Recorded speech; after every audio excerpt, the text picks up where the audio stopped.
Hello, good morning सभी लोगों को। आज की वीडियो हम लोग देखेंगे मोनेरा। जो मैंने इसके पहले वाली वीडियो में बताया था कि जीवों को 5 वर्गों में बांटा गया था। कितने बांटा गया था? 5 वर्गों में।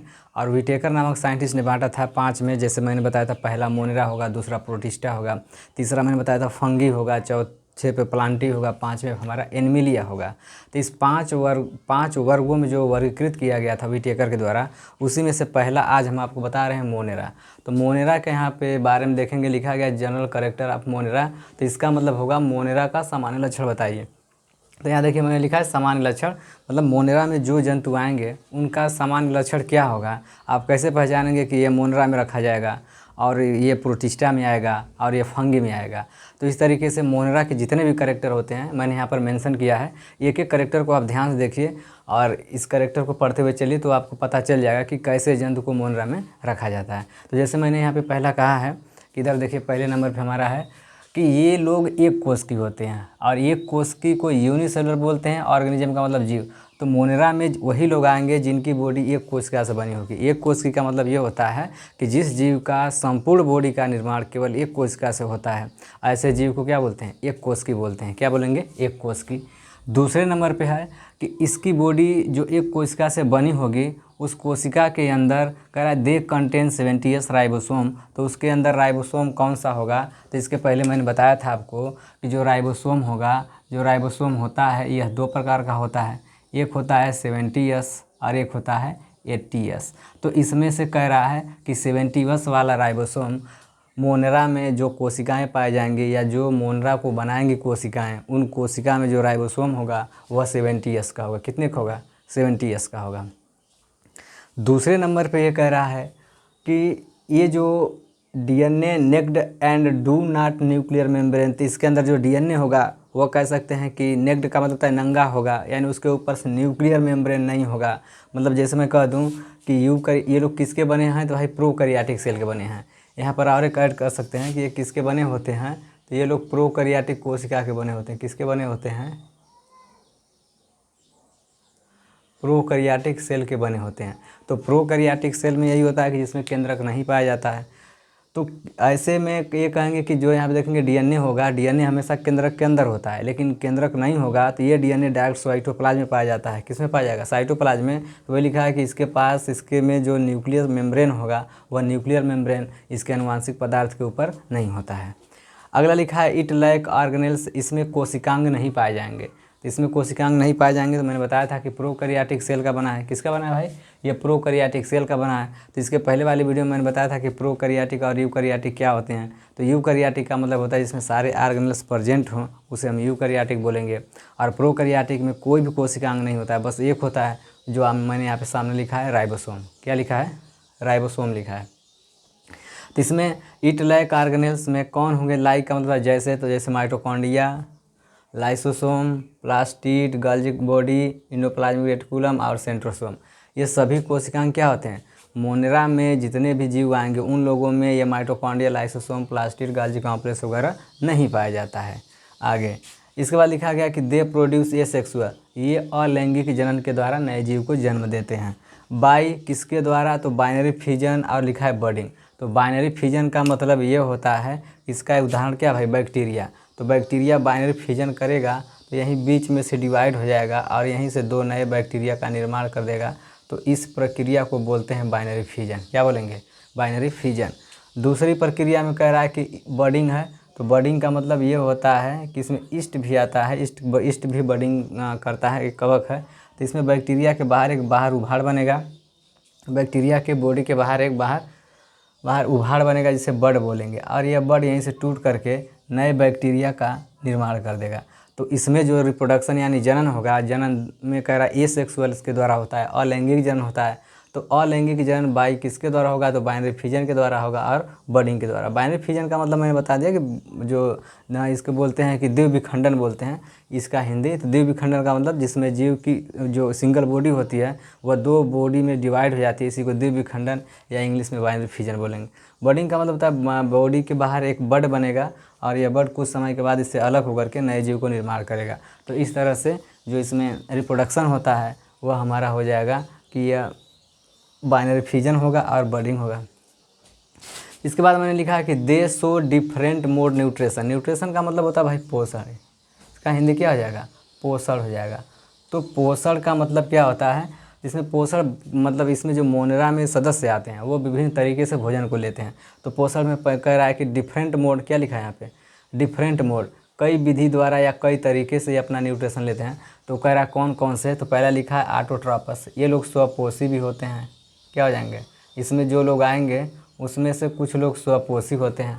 पैरासाइट होते हैं, तो पैरासाइट का मतलब होता है भाई परजीवी होते हैं। क्या होते हैं, परजीवी होंगे। इसके बाद लिखा है हेट्रोट्रॉफिक, लिखा है विषमपोषी होंगे। क्या होगा, इसका हिंदी होगा विषमपोषी।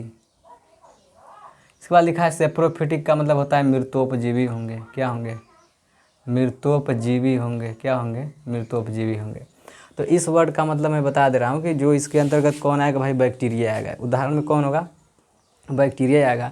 तो बैक्टीरिया भोजन कई तरीके से लेता है। तो इसमें कह रहा है न्यूट्रिशन का मतलब पोषण हो गया। तो ऑटोट्रॉफिक लिखा है, तो यहाँ स्वपोषी कुछ बैक्टीरिया ऐसे होते हैं जिनके अंदर कह सकते हैं कि कुछ पिगमेंट पाए जाते हैं क्लोरोफिल के, और उसी के सहारा से लोग क्या करते हैं, अपना भोजन स्वयं बना लेते हैं। तो ये हो गए स्वपोषी। कुछ बैक्टीरिया ऐसे होते हैं दूसरे जीव के बॉडी पर डिपेंड रहते हैं या आश्रित रहते हैं, तो उनसे अपना भोजन लेते हैं। तो ऐसे बैक्टीरिया को बोलेंगे परजीवी। तो ये भी एक भोजन लेने का तरीका हो गया। हेट्रोट्रॉफिक का मतलब होता है विषमपोषी, मतलब इन लोगों को छोड़ करके और भी तरीके से ले सकते हैं भोजन। विषमपोषी का मतलब होता है कि कई तरीके से लेते हैं, दूसरा कोई तरीका होगा एक ही बैक्टीरिया का, उसे बोलेंगे विषमपोषी। इसके बाद लिखा है सेप्रोफिटिक का मतलब मृतोपजीवी। मृतोपजीवी का मतलब होता है कि जब कोई जीव या जब बैक्टीरिया किसी मृत बॉडी से भोजन को गेट करेगा, मरी हुई बॉडी से भोजन को लेगा, इस ऐसे बैक्टीरिया को बोलते हैं सेप्रोफिटिक या मृतोपजीवी बैक्टीरिया। और भोजन लेने के तरीका को बोलते हैं कि यह पोषण कौन सा कहलाएगा, मृतोपजीवी पोषण कहलाएगा। क्या कहलाएगा, मृतोपजीवी पोषण कहलाएगा। तो मृतोपजीवी बैक्टीरिया से लाभ ये होता है कि जब कोई बैक्टीरिया क्या करता है कि मरी हुई बॉडी से भोजन लेता है तो उसे बोलते हैं मृतोपजीवी। तो किसी डेड बॉडी को जब हम मिट्टी के अंदर दफन करते हैं या उसे गाड़ देते हैं, अपनी भाषा में कहेंगे, तो कुछ दिनों के बाद देखेंगे उसका मसल डिस्ट्रॉय हो जाता है, मसल समाप्त हो जाता है, बोन रह जाता है, या उसके बॉडी के जो हार्ड पार्ट होते हैं वो पड़े रह जाते हैं। तो वो मसल्स कहाँ चले जाते हैं, तो उस मसल्स के अंदर की जो एनर्जी होती है उसे ये मृतोपजीवी बैक्टीरिया अपने यूज में ले लेते हैं और उस मसल्स को मिट्टी में कन्वर्ट कर देते हैं। अब कहेंगे बोन को क्यों छोड़ देते हैं, तो बैक्टीरिया एक माइक्रोस्कोपिक और कह सकते हैं सरल बॉडी वाला जीव है। इसके पास बोन को पचाने वाला कोई एंजाइम नहीं होता है, इसलिए वो क्या करता है, बोन को छोड़ देता है, बाकी बॉडी के सारे पार्ट को डाइजेस्ट कर देता है, ये डिकम्पोज कर देता है। डिकम्पोजर के नाम से भी जानते हैं, अपघटक के नाम से भी जानते हैं। अगला लिखा गया है कि इसमें देखेंगे कि बैक्टीरिया की जो बॉडी होगी इसमें सेलवाल एक परत होगा। तो कह रहा है कि cell wall is made up of peptidoglycan. तो बैक्टीरिया के बॉडी में जो कोशिका भित्ति होगी वह कोशिका भित्ति किसका बना होगा, तो वह बना होगा पेप्टिडोग्लाइकेन। ये क्या है, एक केमिकल है। क्या है, यह एक केमिकल है, या बोल सकते हैं हिंदी में यह एक रसायन है। इस रसायन का बना होता है इसका सेलवाल। सेलवाल यानी कोशिका भित्ति। इसके बाद कह रहा है कि लोकोमोशन का मतलब होता है भाई गमन। क्या होता है, गमन करना। गमन का मतलब होता है चलना। तो इसमें जो बैक्टीरिया है मोनेरा का लक्षण है, तो ये बैक्टीरिया गमन कैसे करेगा, मतलब एक बैक्टीरिया यहाँ पर जैसे मैंने बना दिया, तो ये बैक्टीरिया को अगर यहाँ आना होगा तो ये बैक्टीरिया यहाँ आने के लिए इसके पास एक हेयर लाइक स्ट्रक्चर पाया जाता है जिसे बोलते हैं फ्लैजिला। क्या बोलते हैं, फ्लैजिला बोलते हैं। तो इस फ्लैजिला के द्वारा यह बैक्टीरिया एक स्थान से दूसरे स्थान पे जाएगा। तो इसी को बोला जाता है कि लोकोमोशन बैक्टीरिया किसके द्वारा करेगा, फ्लैजिला के द्वारा करेगा। किसके द्वारा करेगा, फ्लैजिला के द्वारा करेगा। और इसके बाद लिखा गया है BGA। तो BGA को बोलते हैं, फुल फॉर्म इसका हो जाएगा ब्लू ग्रीन एल्गी। क्या बोलेंगे, ब्लू ग्रीन एल्गी बोलेंगे। क्या बोलेंगे, ब्लू ग्रीन एल्गी बोलेंगे। इसका फुल फॉर्म नीले हरे शैवाल, इसका हिंदी हो जाएगा भाई नीले हरे शैवाल। क्या हो जाएगा, नीले हरे शैवाल हो जाएगा। और इसमें लिखा गया साइनोबैक्टीरिया है, बैक्टीरिया के समान ही होते हैं साइनोबैक्टीरिया भी। तो ये हो जाएगा। तो सब मिला करके ये होगा कि मोनेरा में ऐसे जीव आते हैं जिनकी बॉडी प्रोकैरियोटिक सेल से बनी होती है और उसके अंदर कह सकते हैं कि राइबोसोम 70S का होगा और जीव एक कोष की होगा। ये सारे लक्षण के जीव अगर मिलेंगे तो डायरेक्ट उसे हम मोनेरा के अंतर्गत रख देंगे कि जिस जीव की बॉडी पूरी बॉडी प्रोकैरियोटिक सेल की बनी हो और उसकी बॉडी बनाने में केवल एक ही सेल हो, तो ऐसे जीव को क्या कहेंगे कि ये मोनरा के अंतर्गत आएंगे या एक कोशिकी कहलाएंगे। उनके अंदर डीएनए नेक्ड होगा, डीएनए कह सकते हैं नग्न होगा, और नग्न या डू नॉट न्यूक्लियर मेम्ब्रेन, उसमें न्यूक्लियर कोशिका झिल्ली केंद्रक झिल्ली नहीं होगी। सारे ऑर्गेनेल्स उसमें क्या होंगे, अब्सेंट होंगे। लय का मतलब कमी होता है या अब्सेंट होता है। तो mitochondria, lysosome, plastid, Golgi complex, endoplasmic reticulum, centrosome, ये सभी लोग क्या होते हैं, अब्सेंट होते हैं। इसके बाद लिखा गया है बाइनरी फिजन वगैरह है, तो बाइनरी प्रोड्यूस, इसमें जो रिप्रोडक्शन होगा एक सेक्सुअल होगा। एक सेक्सुअल होगा तो किस मेथड के द्वारा होगा बताओगे, द्विविखंडन के द्वारा होगा और बडिंग के द्वारा होगा। बाइनरी फिजन या द्विविखंडन बोलते हैं। ये लोग न्यूट्रिशन कई तरह से लेते हैं, भोजन कई तरह से लेते हैं। तो कुछ लोग स्वपोषी होते हैं तो उन्हें ऑटोट्रॉपस बोलते हैं। कुछ लोग दूसरे पे डिपेंड होते हैं तो उसे परजीवी बोलते हैं। कुछ लोग इन दोनों को छोड़ कोई तीसरा तरीका अपनाते हैं तो उसे हम बोलते हैं विषमपोषी बोलते हैं। क्योंकि ये विषमपोषी है इसलिए कहेंगे कि ये स्वपोषी भी इसमें होते हैं, परजीवी होते हैं, मृतोपजीवी भी होते हैं, इसलिए इसे बोलते हैं विषमपोषी। सेप्रोफिटिक का मतलब मृतोपजीवी होता है। तो बैक्टीरिया मरे हुए जीवों से भोजन को गेट करते हैं, या कोई जीव जब किसी मरे हुए बॉडी से भोजन को गेट करता है उसे मृतोपजीवी कहते हैं। कोई कहीं उदाहरण बताइए तो आप बताएंगे क्या हो जाएगा, फंगी हो जाएगा, बैक्टीरिया हो जाएगा। ये सभी लोग क्या करते हैं, मरे हुए जीव से भोजन को गेट करते हैं। तो अब कहेंगे अब मोनरा में कौन आएगा, उदाहरण बताइए। तो यहाँ देखो मैंने लिखा है बैक्टीरिया, बीजीए, साइनोबैक्टीरिया। तो ये तीनों लोग मोनरा के अंतर्गत आते हैं। इनकी बॉडी प्रोकैरियोटिक सेल से बनी होती है, एक कोशिकी होते हैं, इसमें 70S का राइबोसोम होता है, डीएनए नेक्ड होता है, रिप्रोडक्शन ये सेक्सुअल करते हैं।